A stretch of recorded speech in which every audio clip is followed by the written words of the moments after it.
Magandang araw sa inyo mga minamahal na magulang at tagapagbantay. Sa mga panahong ito, mahalaga ang tungkulin ng magulang sa pamamahala ng kanilang mga anak sa paggamit ito ng mga gadget.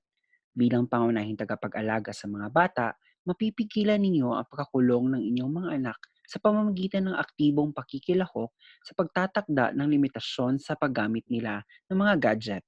Alam niyo ba na may umiiral na patnubay tungkol sa screen time ng mga bata? Nais paalam ng American Academy of Pediatrics ang rekomendasyong ito.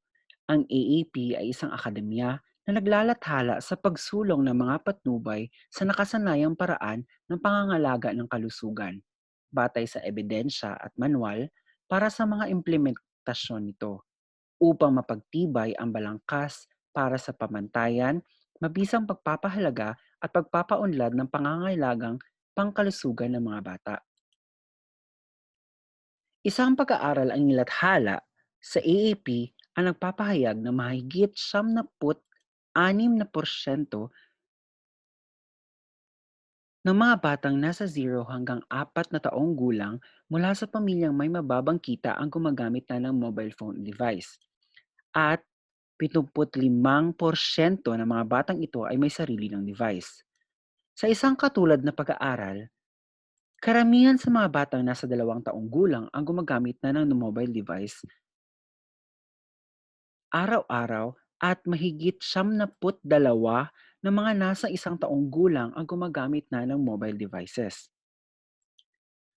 Batay sa kanilang ipinahayag na patakaran, ang mga batang nasa 2 taong gulang pababa ay nangangailangan ng aktwal ng pagtuklas at interaksyong sosyal kasama ang mapagkakatiwalaang tagapag-alaga upang malinang ang kanilang kasanayang pangmotor, kognitibo, pangwika, panlipunan at emosyonal. Ang mga sanggol at paslit ay hindi matututo sa tradisyonal na media kung ihahambing sa pakikisalamuha ng mga ito sa kanilang mga tagapag-alaga.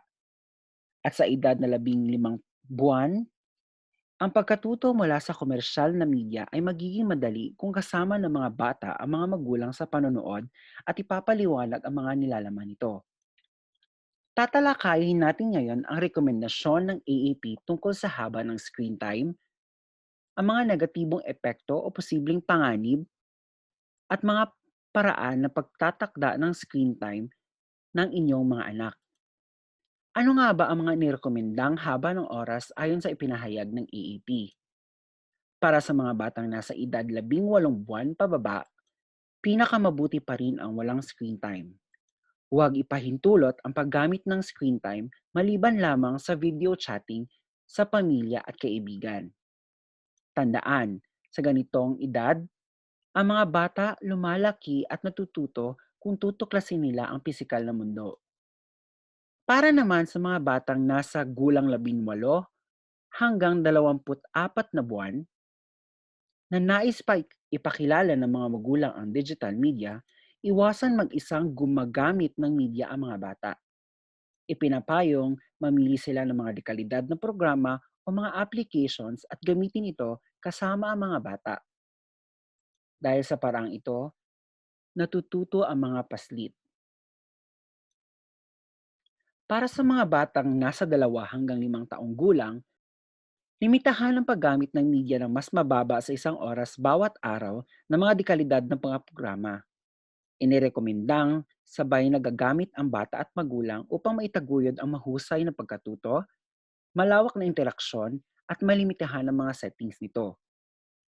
Para naman sa mga batang nasa gulang 6 na taon o higit pa, kailangan panatilihin ng mga magulang ang pagtatakda ng oras sa paggamit ng anumang uri ng screen at media. Huwag hayaan ng mga magulang na maapektuhan ng screen time ang oras ng pagtulog, ehersisyo o anumang gawain. Tandaan, ang gawin ng mga magulang sa paggamit ng media ay mahalaga rin. Kailangan may sarili ring kamalayan ang mga magulang sa kanilang gawain or gawi sa paggamit ng mga device. Hindi lamang bilang isang magandang halimbawa, ngunit upang hindi mapalampas ang pagkakataong magkaroon ng ugnayang emosyonal sa kanilang mga anak. Ano ang masasamang dulot ng paggamit ng screen? Dahil ang labis ng paggamit nito ay maaring maglagay sa mga anak ninyo sa panganib? Una, kulang sa tulog.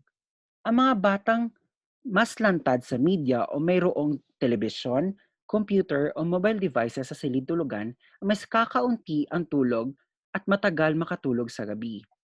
Kahit ang mga sanggol ay maaring maging masikla upang kapag gumagamit ng screen at hindi nakakakuha ng tamang oras sa pagtulog na kinakailangan nila sa kanilang paglaki. Pangalawa, pag-antala ng pagkatuto at kasanayang panlipunan. Ang mga batang labis ang panonood ng telebisyon, simula ng itong sanggol pa lamang hanggang sa preschool na gulang ay nagpapakita ng pag-antala sa kasanayan sa atensyon, pag-iisip, pangwika at panlipunan. Maaring isa sa mga dahilan ng pag-aantala ang kakaunting interaksyon mula sa magulang at kapamilya. Ang mga magulang na palagi nanonood ng telebisyon o di kaya abala sa kanilang sariling digital media ay nawawala ng pagkakataon makipag-interaksyon sa kanilang mga anak at matulungan ang mga itong matuto. Pangatlo, labis na katabaan. Ang labis na paggamit ng media habang nasa preschool gulang ay inuugnay sa pananaba at panganib ng childhood obesity. Ang patalastas sa pagkain, pangmeryenda habang nanonood ng telebisyon ang nagtutulak ng labis na katabaan. At saka, ang mga batang labis na ang paggamit ng media ay hindi masyadong aktibo sa pampalakas na larong pisikal. Pang-apat, suliranin sa pag-uugali. Ang mga karasang nakikita sa telebisyon at mga screen ay maaring maging dahilan ng suliranin sa pag-uugali ng mga bata. Maaring baka sila ay takot at nalilito sa kanilang nakikita o kaya sinusubukan nilang gayahin ang mga nakikitang tauhan sa pinapanood. Ang labis na panonood ng mga sanggol at paslit ay nagdudulot ng masamang pag-uugali. Ano ang mga iminungkahing gawin sa pamamahala ng paggamit ng screen time sa bahay? Una, maging mabuting halimbawa. Hindi lamang nagtatapos sa pakikinig sa ating sinasabi ang mga bata, tinitingnan din nila ang ating mga kilos at pag-uugali. Ang pagbabawas na paggamit ng media ng mga magulang at pagpapahusay ng interaksyon sa kanilang mga anak ay mahalagang bahagi sa pagbabago ng mga ugali nito. Pangalawa, huwag padala sa karamihan na maagang inumpisahan ang pagpapagamit ng teknolohiya. Matalino ang media interface at madaling matuto ang mga bata. Ikatlo, bantayan ang paggamit ng mga bata ng media. Alamin ang mga applications na ginagamit o dinadownload. Subukan muna ang mga ito, sabay maglaro, at tanungin ang inyong mga anak kung ano ang iniisip niya tungkol sa application. Pang-apat, panatilihing walang screen time at hindi konektado sa anumang gadget ang mga silid-tulugan, oras ng pagkain at oras ng paglalaro ng mga bata at magulang. Patayin ang mga telepono o kaya ilagay ito sa do not disturb na moda sa ganitong mga pagkakataon. Panlima, magpatay patayin ang mga telebisyon at iba pang devices kapag hindi ginagamit. Magagambala ang interaksyon sa pagitan ng bata at magulang kapag patuloy na umaandar ang mga media na siyang mahalaga sa paglinang ng wika, emosyonal at panlipunang kasanayan ng bata. Kaanim, iwasan ang paggamit ng anumang device o screen sa isang oras bago matulog. Ilayo sa silid-tulugan ng mga bata ang mga devices bago ito matulog. Pampito, iwasan ang paggamit ng media bilang tanging paraan ng pagpapakalma ng inyong mga anak.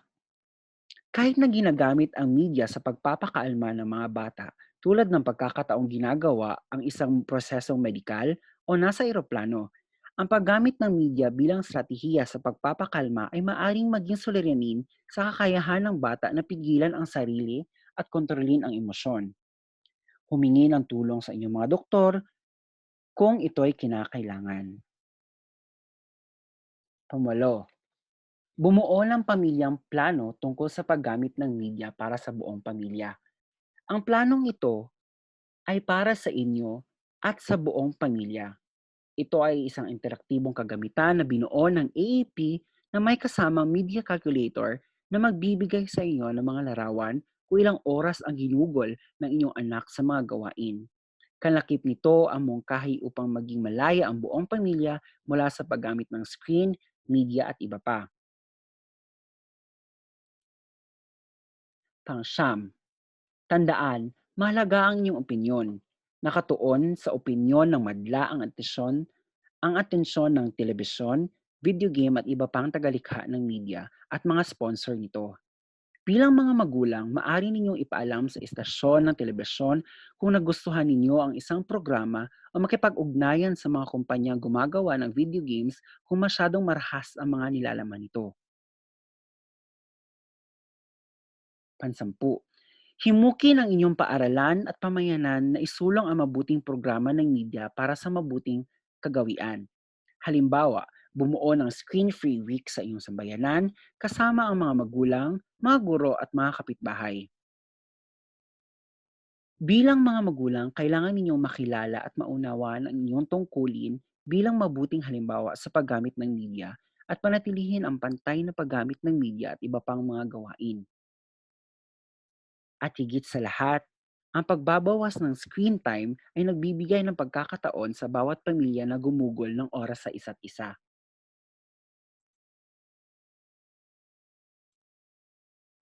Muli, ito si Mark Dan S. Frances, ang inyong resident physician. Kung mayroon kayong mga katanungan at mungkahi, malaya kayong makipag-ugnayan sa akin sa dmsfhpedia@gmail.com o kaya'y direktang magpadala sa akin ng mensahe sa pamamagitan ng DMSFH Pediatrics sa Facebook. Maraming salamat at magandang araw.